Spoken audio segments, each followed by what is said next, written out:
Livro dos Monstros. Episódio de hoje: Kobolds e Kraken.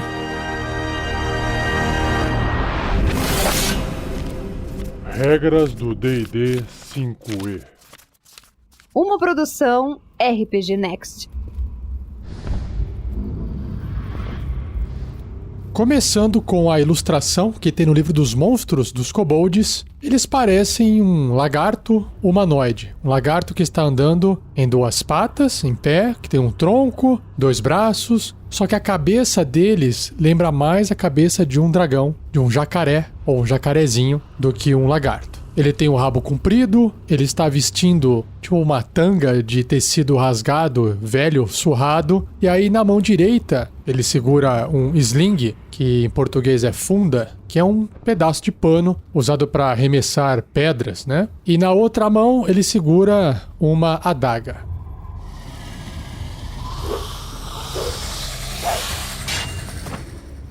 E o livro descreve o seguinte: os kobolds são humanoides reptilianos covardes que veneram dragões e semideuses malignos e os servem como lacaios e bajuladores. Os kobolds vivem em covis de dragões quando podem, mas eles comumente infestam masmorras coletando tesouros e bugigangas para adicioná-los à sua própria minúscula fortuna. Força em números. Os kobolds são criaturas ovovivíparas. E fazendo aqui um estudo, uma pesquisa, não conhecia essa palavra antes, é igual ao tubarão. Os ovos eclodem dentro do corpo da criatura e depois o bichinho nasce. Depois que o bichinho sai, fica um tempo lá dentro, depois ele sai. Continuando. Eles amadurecem rapidamente e podem viver para se tornarem grandes anciões, entre aspas, por mais de um século. Uau! No entanto, muitos kobolds perecem antes de alcançarem o fim de sua primeira década. Nossa! Fisicamente fracos, eles são presas fáceis para predadores. Essa vulnerabilidade forçou-os a se juntarem em bandos. A superioridade numérica deles pode vencer batalhas contra adversários poderosos, mas, geralmente, com casualidades massivas do lado kobold. Escavadores e construtores. Os kobolds suprimem sua ineptidão física com esperteza para criar armadilhas e túneis. Seus covis consistem em túneis baixos pelos quais eles podem se mover facilmente, mas que entravariam humanoides maiores. Os kobolds também enchem seus covis com armadilhas. As armadilhas kobolds mais traiçoeiras são feitas usando perigos naturais e outras criaturas. Um fio preso poderia se conectar a uma armadilha de mola que arremessasse panelas de barro cheias de lodo verde de carne digerida ou arremessasse cestas e centopeias venenosas gigantes em intrusos. Legal. O Deus Perdido. Além dos dragões que eles veneram, os kobolds adoram um deus menor chamado Kurtulmak. Lendas contam de como Kurtulmak serviu como vassalo de Tiamat nos Nove Infernos, até Garl Glittergold, o deus dos gnomos, roubar uma quinquilharia do tesouro da Rainha Dragão. Tiamat enviou Kurtulmak para recuperar o item, mas o tal do Garl Glittergold bolou uma arapuca para ele, desmoronando a terra e prendendo o deus dos kobolds em um labirinto subterrâneo pela eternidade. Por essa razão, os kobolds odeiam os gnomos e travessuras de qualquer tipo. Que legal. Os adoradores mais devotados de Kurtulmak dedicaram-se a encontrar e liberar seu deus perdido do seu labirinto prisão. Kobolds alados. Alguns poucos kobolds nasceram com asas de couro e podem voar. Conhecidos como Urds, URDS, eles espreitam em parapetos elevados e jogam pedras em transeuntes. Já que as asas dos Urds são vistas como dádivas de Tiamat, a Rainha Dragão, os kobolds sem asas têm inveja dessas dádivas e não se juntam com os Urds. Muito bacana. Agora é o momento dos blocos de estatísticas. Sim, são 2. Vamos lá.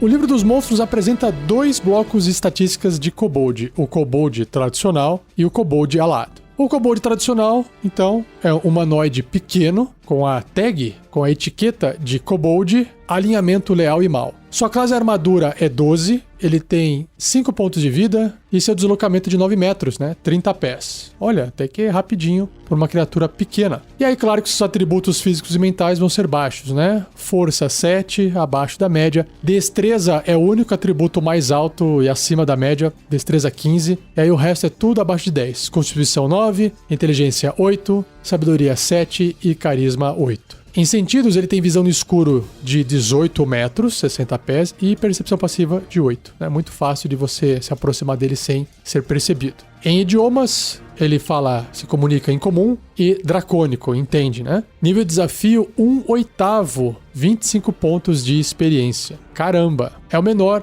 nível de desafio existente no jogo, tirando o nível de desafio 0. E aí ele tem 2 traços raciais. A primeira, sensibilidade à luz solar, e a segunda, táticas de matilha. Então, a sensibilidade à luz solar diz que enquanto ele estiver sob luz solar, o kobold tem desvantagem nas jogadas de ataque, assim como em testes de sabedoria e percepção relacionados à visão. Então, só por causa disso, dificilmente você vai encontrar por aí um kobold dando bobeira no local iluminado pelo sol, ou pelo menos durante o dia, né? E táticas de matilha diz que o kobold tem vantagem nas jogadas de ataque contra uma criatura se pelo menos um dos aliados do kobold estiver a 1,5 metro, que é adjacente, né, da criatura, e se não estiver incapacitado. Muito bom. E aí em ações ele tem a adaga e a funda. Ambos são ataques com arma, só que um é corpo a corpo e o outro é à distância. Ambos têm mais 4 para atingir apenas um alvo. A adaga é adjacente e a funda 9/36 metros, que é 30 pés até o limite de 120 pés. E ambas as armas causam o mesmo dano, 4 ou 1d4 mais 2, só que a adaga é dano perfurante e a funda é dano de contusão.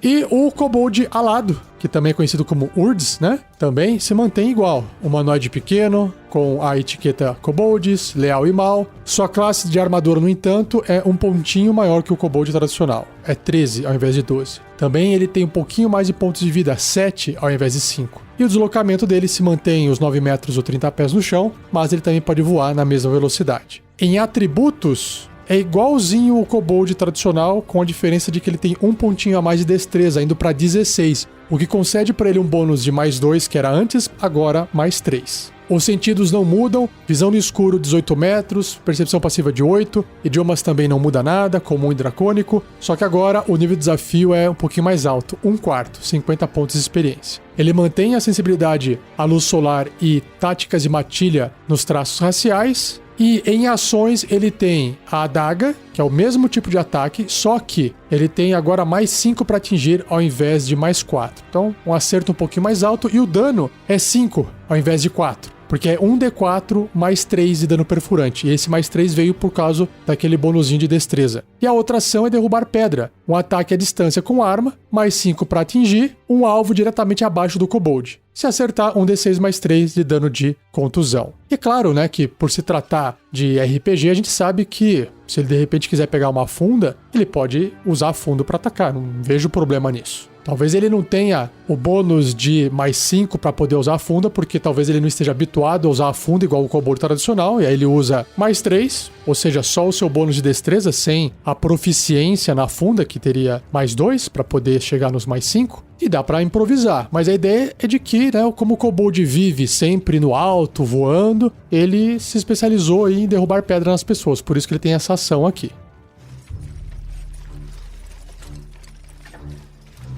Ideia de aventura. Bom, kobolds são criaturas que vão aparecer com uma maior frequência em aventuras que começam com personagens de nível baixo, né? Começando do 1, 2, 3 e por aí vai. Porque, como deu pra ver, eles são extremamente fraquinhos, né? 5 pontos de vida só, um kobold tradicional. E eu acho que seria interessante se um gnomo, um chefe de uma tribo gnomo, algo assim, um gnomo das rochas, viesse pra superfície em busca de ajuda, porque existe um clã maluco de kobolds que os está perseguindo e arruinando o lar subterrâneo deles, porque eles estão em busca do Kurtulmak. E aí isso é a desculpa perfeita para os aventureiros irem para um labirinto subterrâneo, enfrentar esses kobolds e no caminho, claro, encontrar suas armadilhas. E aí, corredores pequenos com buracos baixos, onde permitiria apenas um aventureiro de tamanho médio passar engatinhando ou espremido, ou seja, gastando o dobro do movimento, tendo dificuldade, ou seja, tendo desvantagem em testes de ataque ou outros tipos de rolagem, porque você está numa situação desconfortável, apertada, você vai ter desvantagem nas rolagens. E aí colocar eventualmente os kobolds para fazer esse ambush, essa emboscada.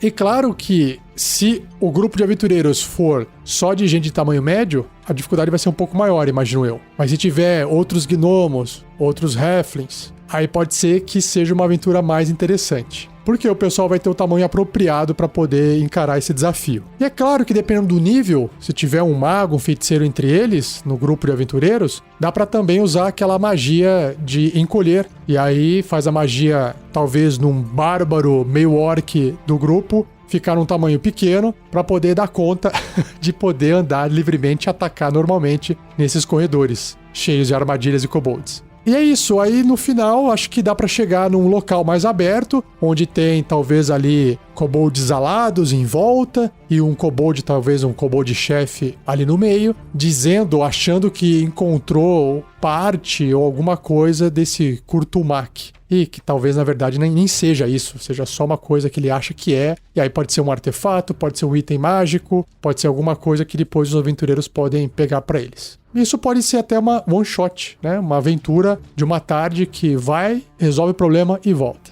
E se você achou interessante essa ideia e quiser compartilhar uma outra ideia, você sabe que pode acessar o fórum do RPG Next no site rpgnext.com.br, tem um link lá no topo, ou você pode acessar o link através do post desse episódio.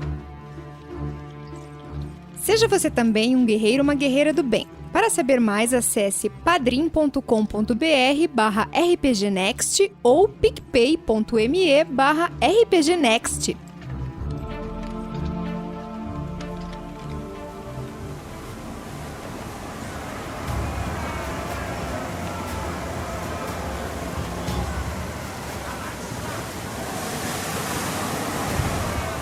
Indo agora pro Kraken. Bom, todo mundo já ouviu falar nessa criatura antes, né? Uma criatura mitológica. E a ilustração que tem dela no livro é bizarra. Bizarra por dois fatores. O primeiro, a forma dela. Ela vai lembrar, assim, uma criatura com o corpo mais ou menos no formato de uma baleia, pelo menos na primeira metade. Tem duas nadadeiras, assim, mas com os dedos um pouco mais compridos aparecendo. Parece ter uma mão deformada. A cabeça mistura uma cabeça de peixe com dragão. A boca é cheia de dentes, assim, como a boca do tubarão. E aí, onde parece ter uma barbichinha, são tentáculos. Dois olhos com fenda, assim, tipo olho de gato, né? E a metade do corpo pra trás começa a aparecer uns tentáculos no rabo, assim. E esses tentáculos são bem feios. Lembram vermes, assim, sabe? E são vários tentáculos. O bicho é bem feio. E a segunda coisa que chama atenção, assim, na ilustração, é que bem na frente, perto da boca do Kraken, tem uns tubarões nadando. Acho que uns tubarões brancos nadando. E o tubarão é como se fosse um biscoitinho. O tamanho dele proporcionalmente ao Kraken é como se fosse simplesmente um peixinho pequenininho de aquário pro Kraken comer. É bem pequenininho. É basicamente do tamanho do olho do Kraken. Só pra você ter uma noção do tamanho da criatura.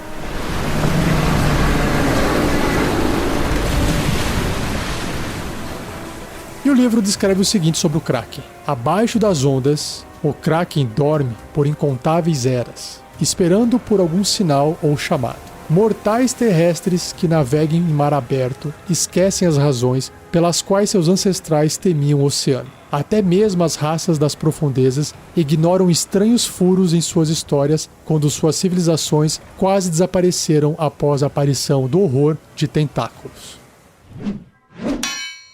Leviatãs das lendas. No início dos tempos, os Krakens serviam como ferozes guerreiros dos deuses. Quando a Guerra dos Deuses acabou, os Krakens foram libertos de sua servidão, nunca mais sendo vinculados por outros seres. Nações inteiras tremeram de medo quando o Kraken emergiu de seu domínio obscuro e mesmo no meio dos mais profundos oceanos, tempestades surgem ou terminam de acordo com sua vontade. O Kraken é uma força primitiva que oblitera as maiores conquistas de civilizações como se fossem castelos de areia. Seus ataques devastadores podem destruir comércios marítimos e interromper comunicações entre cidades costeiras. Uma escuridão sinistra prenuncia o ataque do Kraken, e uma nuvem de tinta venenosa tinge a água ao seu redor. Galeões e navios de guerra desaparecem quando seus tentáculos os arrastam para as profundezas. O Kraken quebra seus mastros como gravetos antes de dragar o navio e sua tripulação para baixo.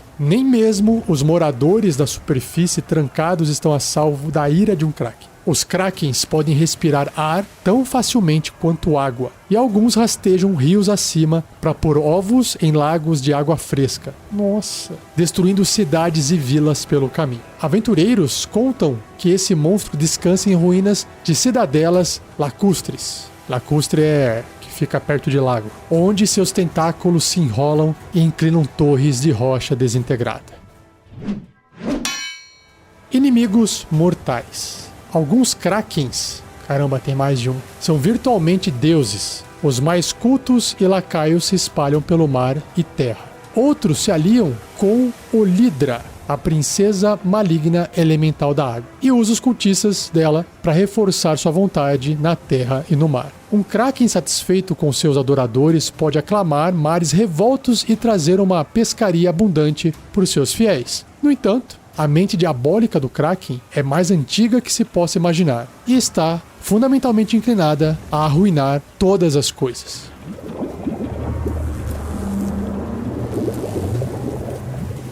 Covil do Kraken. Sim, uma criatura super poderosa, assim como os dragões, então tem Covil. O Kraken vive em profundezas escuras, geralmente em fendas profundas ou em cavernas cheias de detritos, tesouros e navios naufragados. E aí tem as ações de Covil. No valor de iniciativa 20, quebrando toda a sequência de iniciativa, o Kraken realiza uma ação de Covil fazendo um dos efeitos a seguir, que são 3. O primeiro, uma forte correnteza se move pelo Covil do Kraken. Cada criatura até 18 metros ou 60 pés do Kraken deve ser bem sucedida num teste de resistência de força com dificuldade 23 ou será empurrada 18 metros para longe do Kraken. Com sucesso, a criatura é empurrada 3 metros para longe do Kraken, ou seja, não tem como evitar ser arrastado de qualquer forma. A segunda ação de Covil, as criaturas na água até 18 metros do Kraken têm vulnerabilidade a dano elétrico até a contagem de iniciativa na próxima rodada, ou seja, por uma rodada inteira fica com essa vulnerabilidade. Provavelmente ele tem algum ataque que envolva eletricidade, né? Senão não faria muito sentido. E a terceira ação de Covil diz que a água do Covil do Kraken torna-se eletricamente carregada. Tá aí a explicação. Todas as criaturas até 36 metros do Kraken, 120 pés, devem ser bem-sucedidas um teste de resistência de constituição com dificuldade 23, sofrendo 10 ou 3d6 de dano elétrico se falharem nessa resistência, ou metade desse dano se tiverem sucesso. Por fim, os efeitos regionais. A região contendo o Covil de um Kraken é deformada pela presença da criatura, o que cria um ou mais dos seguintes efeitos mágicos. Também outros 3 efeitos. O primeiro, o Kraken pode alterar o clima à vontade num raio de 9 km, que são 6 milhas, centrado no seu Covil. O efeito é idêntico à magia controlar o clima. Segundo efeito regional, diz que os elementais da água coalescem até 9 km do Covil. Coalescer é se juntar. Esses elementais não podem deixar a água e possuem valor de inteligência e carisma de 1, ou seja, menos 5 de modificador. Basicamente, forma algum tipo de proteção para o Covil do Kraken, né? E o último efeito regional diz que as criaturas aquáticas até 9 km do Covil, que possuírem valor de inteligência 2 ou menor, são enfeitiçadas pelo Kraken e tornam-se agressivas contra intrusos na área. Imagino eu que aqui entraria tubarão, peixe-espada, peixes, qualquer vida na água. E que, convenhamos, né? É cheio de vida. E se o Kraken morrer, que é uma nota aqui, né? Uma adição aqui ao texto final, todos esses efeitos regionais somem imediatamente. E antes de eu começar a ler o bloco de estatísticas do Kraken, tem aqui uma nota em papel com um escrito deixado por alguém. Vamos ver o que diz. Um Kraken sonha em lançar seus tentáculos para o céu e estrangular aquilo que originou. E quando o seu sonho ultrapassa seu alcance, ele se contenta com um ocasional navio que passa. Esse trecho de texto foi extraído da Noite do Culto Kraken, e quem escreveu foi um tal de Malfeori Sereng, um pirata mago de Tetir.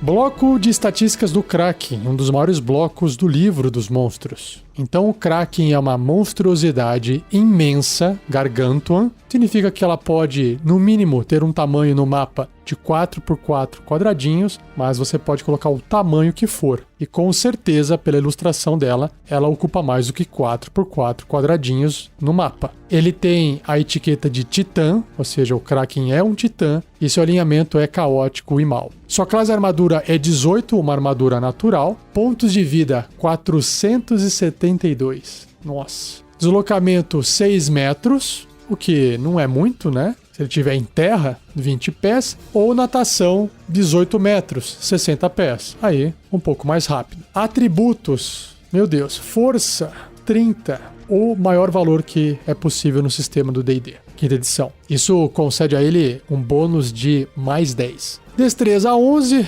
aí já tá na média.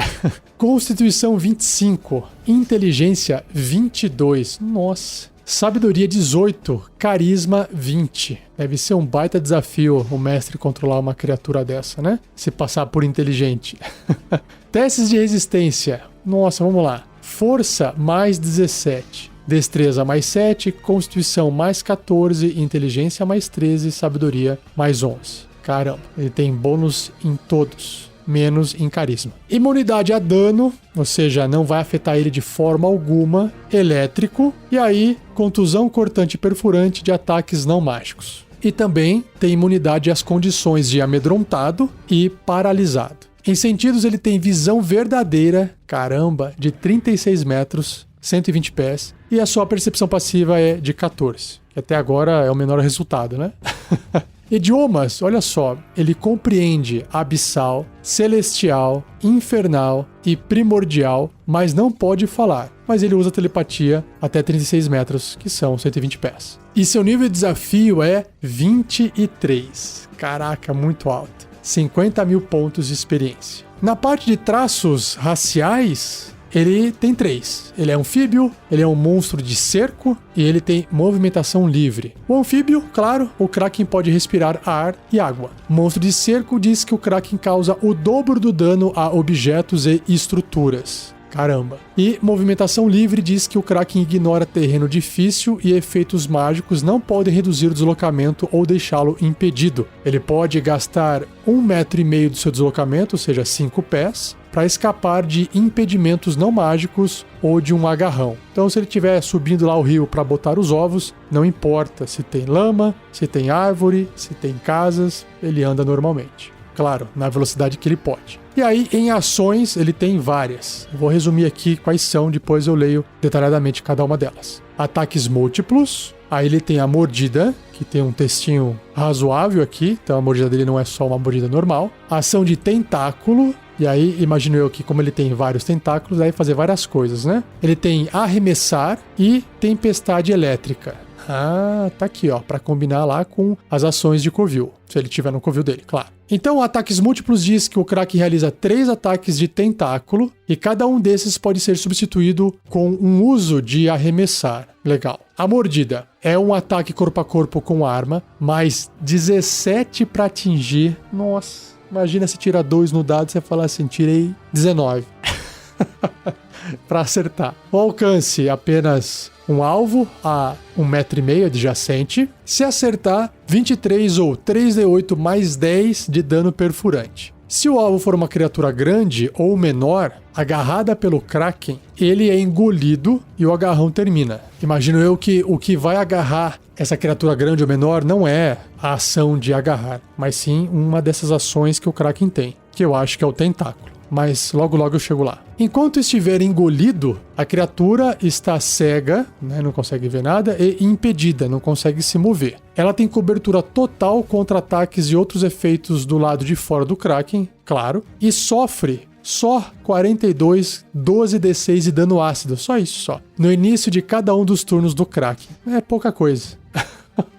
Se o Kraken sofrer 50 ou mais de dano em um único turno de uma criatura dentro dele, lembrando, em um único turno, então quem tiver dentro dele tem que causar 50 de dano. O Kraken deve ser bem sucedido num teste de resistência. Ainda tem essa, de constituição com dificuldade 25, então é um valor bem alto, né, para ele conseguir passar no final do turno dele. Só que ele tem mais 14 de bônus em testes de resistência de constituição. Então, ele tem mais ou menos aqui 50% de chance de passar, né? Nesse teste. Se ele não passar, ele vai regurgitar todas as criaturas engolidas, que cairão num espaço de até 3 metros do Kraken, ou 10 pés. 2 quadradinhos ali no tabuleiro. Se o Kraken morrer, uma criatura engolida não estará mais impedida por ele e poderá escapar do corpo usando 4,5 metros de movimento, ou 15 pés, estando caída ao sair, né? É como se estivesse ali se rastejando, tentando sair para fora do corpo do Kraken. É só um número aqui,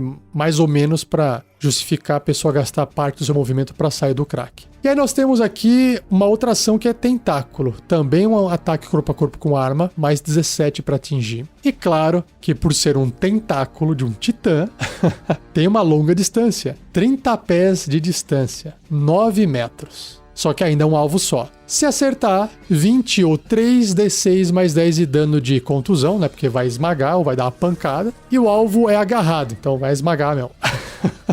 E tem uma CD para poder escapar de 18, se o alvo quiser fazer um teste ali para escapar. Até esse agarrão terminar, o alvo fica impedido, não pode se mover. O Kraken possui 10 tentáculos e cada um deles pode agarrar um alvo. Então, apesar de ele poder fazer isso uma vez com essa ação, ele pode usar 10 vezes e segurando até 10 alvos. A outra ação é arremessar, que imagino eu ser uma continuidade da ação de tentáculo.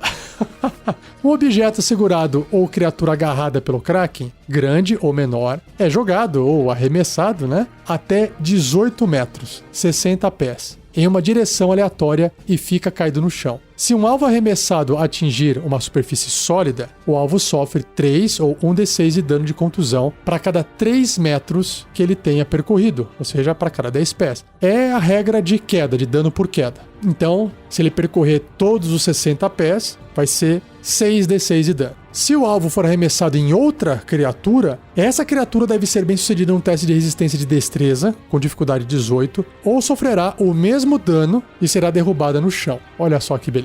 E aí a outra ação, que é a última, é a tempestade elétrica. O Kraken cria magicamente 3 raios de eletricidade. Cada um pode ser disparado em um alvo que o Kraken possa ver, até 36 metros dele, 120 pés. Um alvo deve realizar um teste de resistência de destreza, ou seja, vai tentar sair do caminho do raio, com dificuldade 22, ou sofrer 22 ou 4 de 10 de dano elétrico se falhar no teste de resistência, ou metade dele, metade do dano. Caramba! E você acha que acabou? Não. O Kraken ainda tem ações lendárias. Sim, né? Ele é uma lenda, uma criatura lendária. O Kraken pode realizar 3 ações lendárias, escolhidas entre as opções abaixo. Apenas uma ação lendária pode ser usada por vez e apenas no final do turno de outra criatura. E o Kraken recupera as ações lendárias gastas no começo do turno dele. Então, são 3 aqui, ó. O primeiro, ataque de tentáculo ou arremessar, tempestade elétrica e nuvem de tinta. O primeiro, ataque de tentáculo ou arremessar. Basicamente diz que o Kraken realiza um ataque de tentáculo ou usa a sua ação arremessar. Ponto. Já a tempestade elétrica custa 2 ações lendárias. O Kraken usa a tempestade elétrica. E a nuvem de tinta custa 3 ações, todas elas, né? De uma vez só. Enquanto estiver submerso, o Kraken expele uma nuvem de tinta num raio de 18 metros, 60 pés. A nuvem se espalha dobrando esquinas, claro, né? Uma fumaça ali, uma tinta. E a área é de escuridão densa para as outras criaturas fora o Kraken. Cada criatura diferente do Kraken que termine seu turno na nuvem deve ser bem sucedida no teste de resistência de constituição com dificuldade 22, sofrendo 16 ou 3d10 de dano de veneno, se falhar na resistência, ou metade desse dano caso obtenha sucesso. Uma correnteza forte dispersa essa nuvem de tinta, que, do contrário, desaparece no final do próximo turno do Kraken. Para não ficar muita apelação, né? Caramba, hein? Esse é o Kraken, gente. Muito bom. Então chegou agora a ideia de aventura.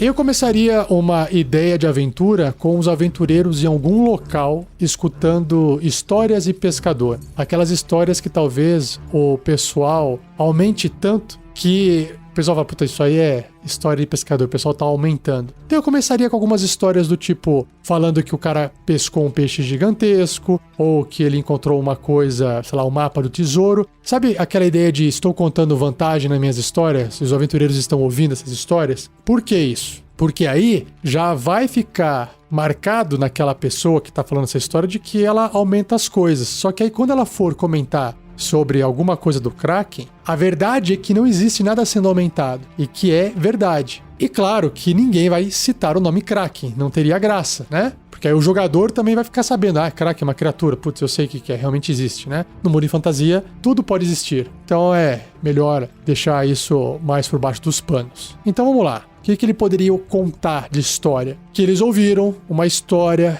de uma criatura do tamanho de uma montanha ou de uma colina, como se fosse uma espécie de baleia deformada, misturada com um polvo gigante ou uma lula gigante. Ela saiu do mar e foi subindo rio acima. Por onde ela passava, ela destruiu tudo. Dizem que ela colocou vários ovos e que ninguém se atreve a chegar perto daquilo lá porque pode ficar amaldiçoado. Mas que onde ela colocou esses ovos era de uma cidadela antiga que acabou sendo destruída no processo e que muitos tesouros talvez fiquem lá. Algumas pessoas foram até lá em busca desses tesouros, alguns corajosos, e nunca mais foram vistos novamente. É aqui que você tem que inventar o filhote do Kraken. Mais ou menos igual, sabe, a rainha Alien botando ovos dos aliens, do filme Alien. E por que eu estou falando isso? Porque um encontro direto, um confronto direto com o Kraken, demandaria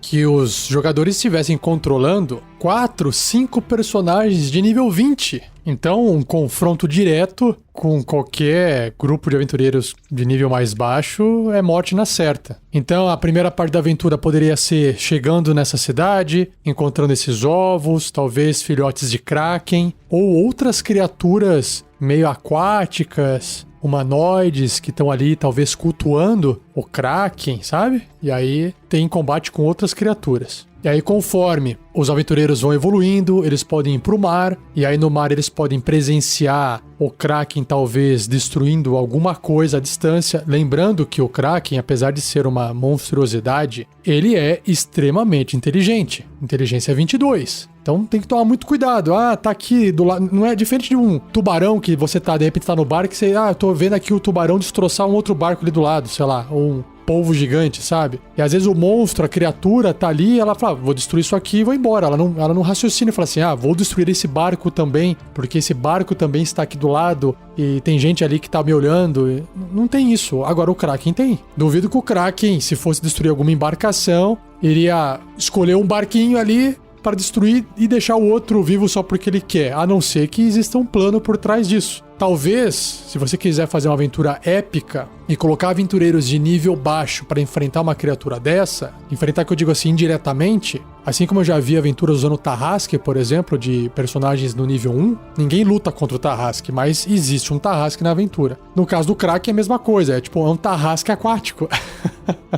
Você poderia colocar o Kraken destruindo uma embarcação e os aventureiros têm que sobreviver a esse ataque. O Kraken não vai atacar diretamente os aventureiros, né? Ele ataca a embarcação. E aí os aventureiros caem na água, eles têm que fazer magia para poder se proteger de alguma forma, fugir. E aí eles podem parar numa ilha. E nessa ilha eles estão sem nada, porque eles tiveram que tirar a armadura, talvez, deixaram uma arma para trás. Só tem as magias, talvez, dependendo de quem tiver junto, perdeu o foco arcano e precisa agora ir atrás de componentes materiais para fazer suas magias, ou pelo menos algumas das magias que precisam de componentes materiais. Então a aventura pode começar na ilha. Nessa ilha com todo mundo ali quase morto, certo? Também poderia. E aí eles têm que fazer alguma coisa na ilha, se preparar, trabalhar com alguma, talvez, civilização que mora ali na ilha para poder tentar atrair o Kraken para um lado, para eles poderem escapar de alguma forma. Não precisa necessariamente matar o Kraken, ou até, às vezes, prender o Kraken no lugar, ganhar tempo, ou fazer o Kraken adormecer de alguma forma, e não necessariamente matar o Kraken. Olha só quanta possibilidade dá de aventura só o fato de você ler a descrição de um monstro, ficar refletindo sobre isso e também ver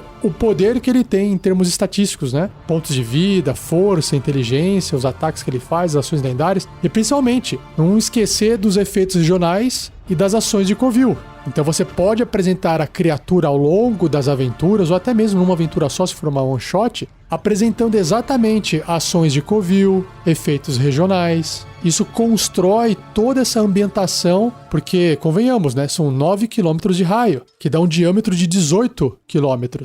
Basicamente uma cidade. Então você tem uma cidade inteira, marinha, vamos chamar assim, entre aspas, né, onde os barcos podem percorrer para poder interagir com esses efeitos regionais e, claro, se for enfrentar o Krak e chegar de perto ali, ações de Covil, que aí tem que estar bem dentro do Covil, né? Na caverna que ele mora, enfim. Mas os efeitos regionais dá pra você já aplicar desde o início da aventura, na própria ilha que os aventureiros estão. Enfim, tem muita coisa aqui pra poder imaginar, já sabe. Compartilhe as suas ideias também, para que outros possam se inspirar. Não se esqueça de acessar o fórum do RPG Next.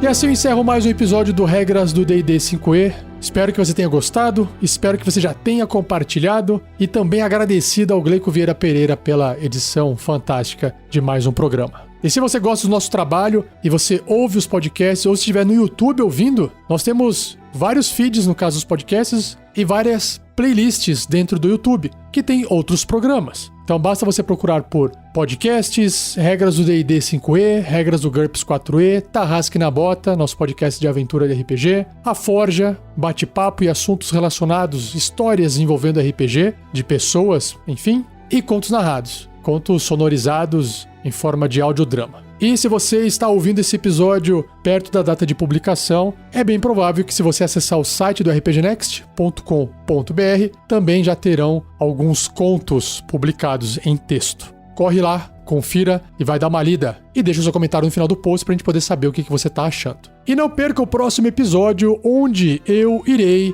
apresentar os monstros Kuo-Toa, que são os sapinhos humanoides.